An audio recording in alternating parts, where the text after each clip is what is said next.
Olá pessoal, meu nome é Paulo Lutaizon, eu sou dermatologista aqui na cidade de Sorocaba, São Paulo. E o vídeo de hoje eu vou falar sobre o minoxidil tópico. O que é o minoxidil? O minoxidil tópico ele é tipicamente usado em alopecia androgenética, que é a causa de calvície mais comum. Em relação a como é o mecanismo de funcionamento do minoxidil.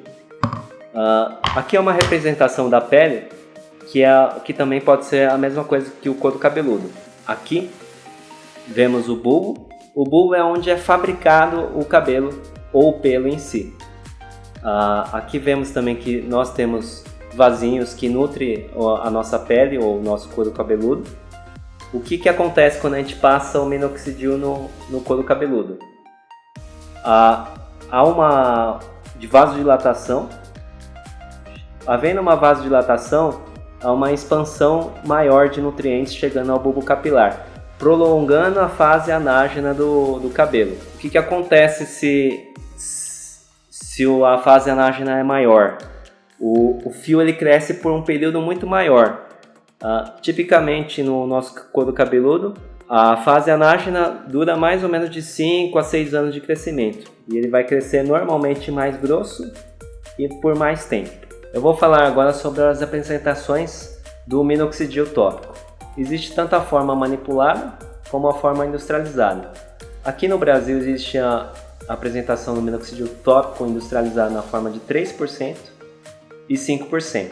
Nas bulas das concentrações de 5%, no Brasil há uma observação que somente homens podem usar essa concentração. Mas no exterior existe a forma industrializada, direcionada para o público feminino e na concentração de 5%. Ou seja, na realidade ainda existe a possibilidade das mulheres utilizarem também para a alopecia androgenética na concentração de 5%, sob a ressalva que talvez possivelmente possa ter uma quantidade maior de efeito colateral.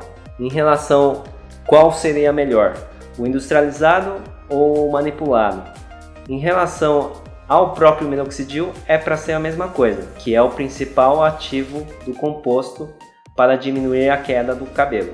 Em relação às vantagens do minoxidil manipulado, seria a vantagem de acrescentar alguns compostos a mais, por exemplo, como a finasterida, o copperpeptídeo ou algum outro composto anti-inflamatório, ou, por exemplo, retirar o propilenoglicol, que é um dos compostos que eventualmente algumas pessoas possam ter dermatite de contato, que é tipicamente apresentado como uma coceira, uma irritação, uma inflamação do couro cabeludo.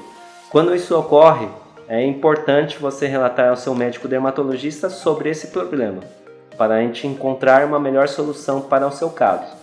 Sobre a forma industrializada nacional e internacional, muitas vezes há um pessoal na internet que fala que o industrializado, o importado é melhor.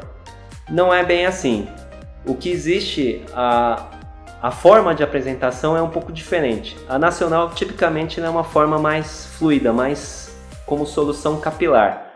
Existem algumas marcas estrangeiras que existe forma como se fosse uma espuma, uma forma de foam na verdade. E isso acaba dando uma sensação que está o cabelo um pouco menos duro ou mais fácil para aplicar. Uma dúvida muito típica é como usar o minoxidil. Aonde que normalmente a gente faz a aplicação? A gente aplica principalmente nas regiões que tem uma tendência a ter queda, nos homens principalmente essa região. E muitas vezes a gente pode ser aplicado também na região da coroa. Qual que é a quantidade que a gente tipicamente aplica? 1 ml é a quantidade ideal. Quanto que é 1 ml? Seria mais ou menos 20 a 25 gotas. Dependendo da embalagem do produto, há um borrifador. O borrifador seria aproximadamente de 5 a 6 borrifadas. Você faz o borrifamento e esfrega no couro cabeludo. Não é principalmente para passar no fio de cabelo. Ele vai pegar no fio de cabelo, mas é para passar no couro ou na pele e fazer uma leve massagem. E que horas que pode ser feito isso? Tipicamente eu recomendo aplicar principalmente à noite, não necessariamente se precisa lavar o cabelo antes, e remover pela manhã. Isso é um resultado bom em relação ao minoxidil. O resultado ótimo seria usar 2 vezes ao dia, uma vez pela manhã e uma vez à noite. Só que como o minoxidil deixa o cabelo um pouco endurecido ou às vezes um pouquinho mais oleoso, nem todo mundo consegue utilizar o produto dessa maneira. Homens com cabelos mais curtos, essa apresentação de passar 2 vezes no couro cabeludo, ele é mais fácil. Agora, muitas vezes a mulher com cabelo comprido, ela pode ficar com uma sensação muito desagradável em relação de passar 2 vezes o minoxidil no couro cabeludo. Vou falar agora sobre os efeitos colaterais, aqueles efeitos indesejados em relação ao minoxidil. Um dos efeitos mais indesejados, principalmente para as mulheres, é a hipertricose. A hipertricose é o crescimento de fios em outras regiões do rosto. Isso pode ocorrer mais ou menos de 2 a 5% das mulheres, só que tipicamente quando isso ocorre, a hipertricose, nas mulheres, normalmente o espessamento do fio não é muito grande. E se isso ocorrer, é um efeito reversível, não é para sempre. Em relação a outro efeito temido, é o efeito que a gente chama de shedding. Shedding em inglês significa derramamento. Na verdade, o que seria? Seria uma fase em que o cabelo, em vez de parar de cair, que é o que a gente mais deseja, ele começa a cair mais.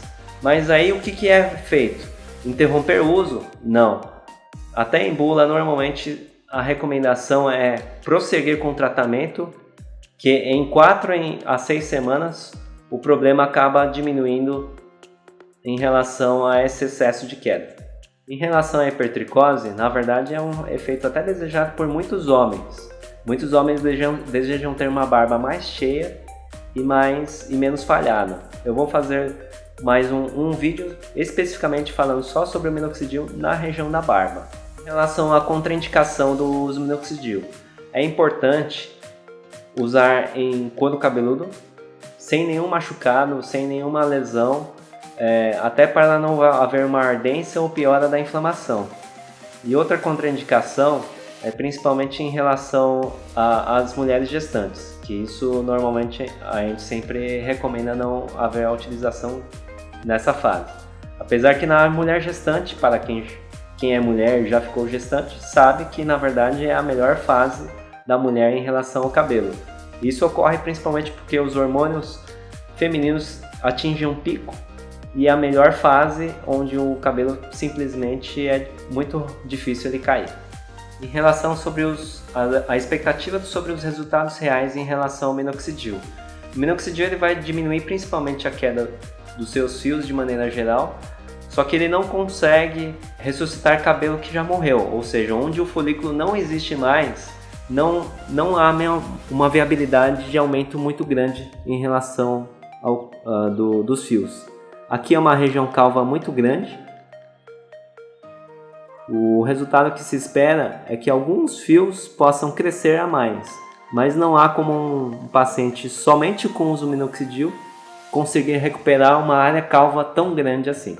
Antes de você iniciar o seu uso do minoxidil para resolver sua queda capilar, é muito importante você consultar seu médico dermatologista e especialista em tricologia, porque existem outras causas de queda de capilar que não é a alopecia androgenética. Existem causas por deficiência de vitaminas, existem outras causas como a alopecia areata, que é uma doença autoimune. Existem as doenças, as mais temidas, que são as alopécias cicatriciais, que são as mais graves, onde há uma destruição do folículo capilar e a destruição pode ser até permanente. E isso só dá para fazer com o diagnóstico correto. O que acontece se você parar o uso do minoxidil?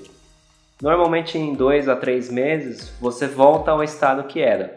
O importante é que a sua queda não fica pior do que antes, mas por um pequeno período a queda de cabelo pode se acentuar pela interrupção do medicamento do minoxidil. Espero que tenha gostado desse vídeo esclarecendo algumas dúvidas sobre o minoxidil, que é um dos tratamentos para a alopecia androgenética, mas não é o único produto que a gente usa para calvície. E comente aqui embaixo sobre se você tiver mais dúvidas em relação ao minoxidil ou algum vídeo que você queira saber sobre a queda capilar. Muito obrigado.